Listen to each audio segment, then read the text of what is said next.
Également dans l'actualité ce matin, ces résultats spectaculaires publiés par la Cour des comptes. Ils concernent les repentis fiscaux. Bonjour Nicolas Barré. Bonjour Jean-Philippe. Directeur du journal Les Échos. Alors on parle de ceux qui étaient partis à l'étranger, qui avaient des comptes illégaux et qui sont finalement revenus en France via une cellule de régularisation, c'est comme ça qu'on dit.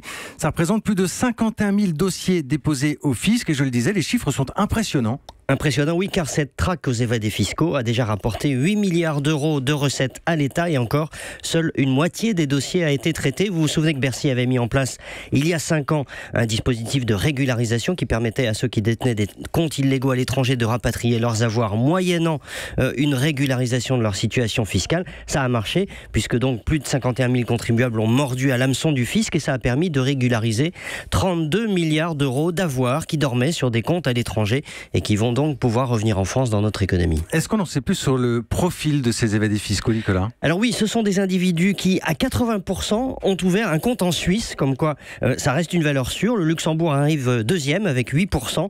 Et puis vous savez, les destinations exotiques, Bahamas, Bermudes, îles Caïmans, etc., en fait, attirent moins de 2% des évadés fiscaux français.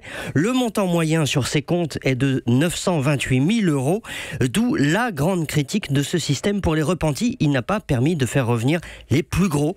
D'ici la fin de l'année, pourtant, le guichet sera fermé. Pour la suite, le fisc compte sur la coopération internationale et l'échange de données bancaires afin de traquer les évadés fiscaux. On a conclu des accords avec une centaine de pays, pas sûr cependant que ça rapporte autant. L'éclairage de Nicolas Barré, directeur du journal Les Échos.